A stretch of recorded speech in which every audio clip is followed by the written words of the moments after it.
Good morning everyone. मैं doctor Sanjeev Kumar, Sunshine hospital Gachibowli Hyderabad से बोल रहा हूँ। कोरोना बढ़ने की वजह से कई ऐसे लोग हैं जो मेडिकल फैसिलिटीज के पास नहीं जा पा रहे। बुखार कॉमन हो गया है और डर बढ़ता जा रहा है। वो लोग जिनको बुखार नहीं है उनको कोरोना होने का चांस बहुत कम है, क्योंकि बगैर बुखार के कोरोना नहीं हो सकता। दूसरी चीज, जिन लोगों को बुखार नहीं है, सिर्फ डर है कि हमको कोरोना तो नहीं हो गया है, हम टेस्ट कराएं। टेस्ट कराने का कोई बेनिफिट नहीं है, क्योंकि ट्रीटमेंट कोरोना का अभी भी कोई स्पेसिफिक नहीं है। सारा ट्रीटमेंट सिर्फ सिम्टोमेटिक आपकी प्रॉब्लम्स के हिसाब से ही किया जा रहा है। इसलिए कोरोना के टेस्ट के पीछे मत भागिए।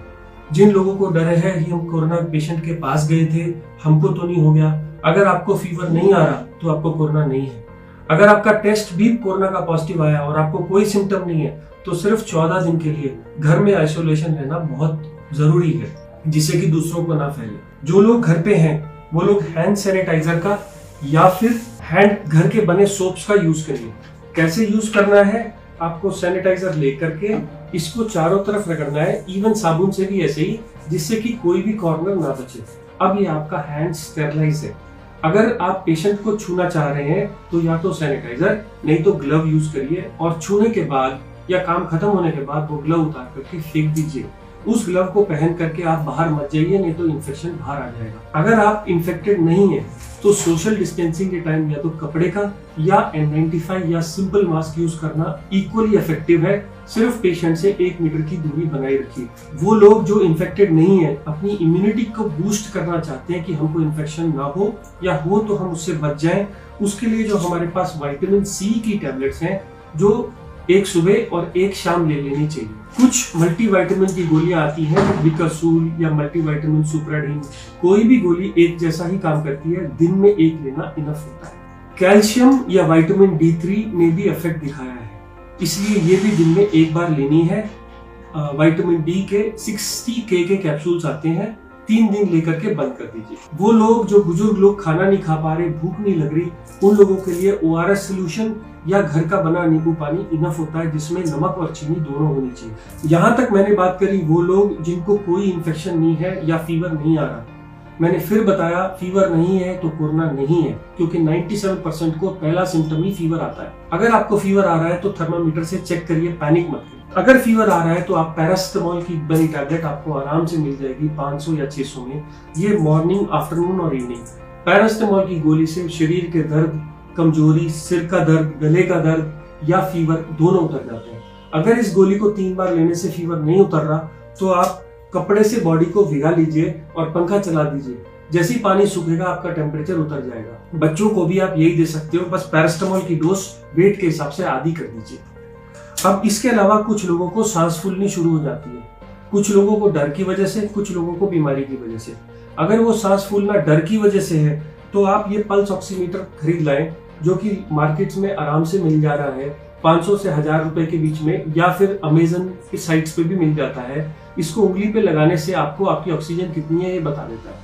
अगर आपकी ऑक्सीजन नॉर्मल लोगों की 90 से ऊपर रहनी चाहिए, अगर ये ऑक्सीजन 90 से ऊपर है तो ये जो भी आपको हो रहा है वो डर की वजह से है। और जितना मैंने ट्रीटमेंट अभी तक बताया, मल्टीविटामिन, सोशल डिस्टेंसिंग या hand wash is enough. But अगर आपकी ऑक्सीजन कम हो रही है या सांस चढ़ रही है या खांसी आ रही है तो आपको 2 टैबलेट्स, एक तो गेरिफिलिन की गोली या डॉक्सोफिलिन की गोली सुबह दोपहर शाम ले सकते हैं, और एक मोंटेलुकास्ट की गोली रात में लीवोसिट्रिजिन के साथ। इन गोलियों से आपका सांस चढ़ना कम हो जाएगा।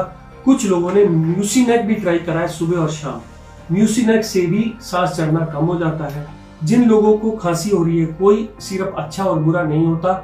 जो लोग सिरप मार्केट से खरीद सकते हैं 5 ml सुबह दोपहर शाम लीजिए। जो लोग नहीं ले सकते वो लोग जिंजर का जूस, कंसंट्रेटेड जिंजर के जूस में हनी मिला के लीजिए। ये भी होम रेमेडी है, खांसी के सिरप के जैसा काम करता है।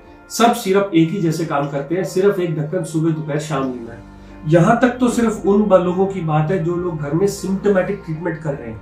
किसी वजह से आपका बुखार उतर नहीं रहा, बहुत बढ़ गया, इतने सब केयर से नहीं ठीक हो रहा, तो अब मेडिकल फैसिलिटी आ जाती है, जिसमें कुछ गोलियां और कुछ इंजेक्शन मैं समझा रहा हूँ।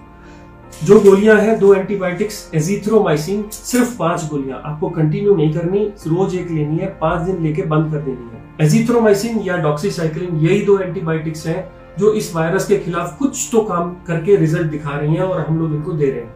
डॉक्सीसाइक्लिन गोली सुबह शाम एक पत्ता लेके बंद कर देना है। अगर इन सबसे भी ठीक नहीं हो रहा और आपके पास मेडिकल फैसिलिटी है तो आप मेडिकल फैसिलिटी में जाइए। अगर ऑक्सीजन 90 से कम है तो ऑक्सीजन का सिलेंडर का इंतजाम करिए, नहीं तो अपने हॉस्पिटल पास में दिखाइए। किसी वजह से आपको हॉस्पिटल नहीं मिल रहा तो 2 और ड्रग्स हैं।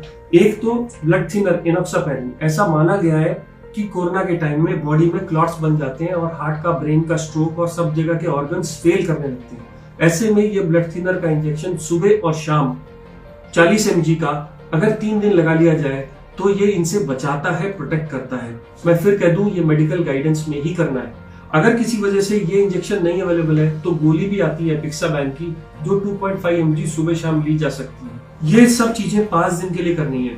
कुछ रिसर्च में स्टीरॉइड्स का रोल बताया गया है। ये 10 रुपए का स्टीरॉइड है, डेक्सामेथासोन। अस्थमा के लोगों को दिया जाता है, इमरजेंसी एनाफिलैक्सिस में दिया जाता है। ये भी कोरोना में आजकल दिया जा रहा है। एक इंजेक्शन 4 mg का आता है। 4 से 8 mg का एक इंजेक्शन सुबह खाने के बाद लगा लीजिए। ये इंजेक्शन भी अंडर मेडिकल गाइडेंस आपको बहुत मदद करेगा 5 दिन के लिए। बट ये उन लोगों के लिए जो बहुत सिक हो गए हैं और किसी वजह से जो वेंटिलेटर पर जाना है, वेंटिलेटर पर जाने से बचने के लिए ये इंजेक्शन लगाए तो बच जाता है।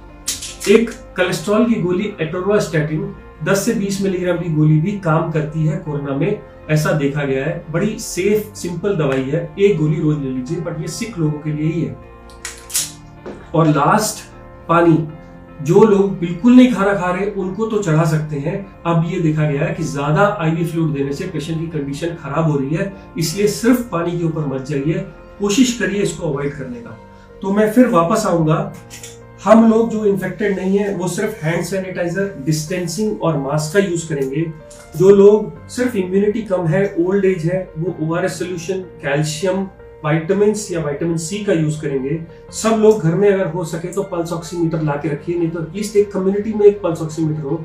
ये सब लोगों के पास, सब लोगों का चेक कर सकता है। इसमें ब्लड की जरूरत नहीं होती, इसमें इन्फेक्शन होने का डर नहीं होता। सिर्फ आप उंगली अपनी साबुन से धो के यूज करिए जिससे दूसरे आदमी को इन्फेक्ट ना हो। इसके अलावा घर में पैरासिटामोल, डेरिफलिन, मोन्टिलुकास्ट, म्यूसिनेक टैबलेट्स और घर के बने कफ सिरप्स, नहीं तो मार्केट के बने कफ सिरप्स। अगर इससे भी ठीक नहीं होता तो 2 एंटीबायोटिक्स, एक है डॉक्सीसाइक्लिन और एक है एजिथ्रोमाइसिन। अगर इसके बाद हॉस्पिटल की जरूरत पड़े या हॉस्पिटल ना मिले तो एक इंजेक्शन एनोक्सापैरिन और एक इंजेक्शन डेकाड्रान। यही इस वक्त हमारे पास बेसिक केयर अवेलेबल है। मेक श्योर कि ये सबके पास इंफॉर्मेशन चली जाए। आप अपनी डिसीज की सीवियरिटी के हिसाब से इसमें से ड्रग्स लेंगे। लेफ्ट साइड से राइट साइड में सीवियरिटी बढ़ती चली जाएगी। जो लोग हॉस्पिटल जा सकते हैं वो हॉस्पिटल में रहिए। जिन लोगों की ऑक्सीजन कम है वो घर में ऑक्सीजन इंतजाम करके भी ये ट्रीटमेंट शुरू कर सकते हैं। मुझे उम्मीद है within 1 month we all will be all happy and fine. Thank you. मैं doctor Sanjeev Kumar, Sunshine hospital से बोल रहा हूँ।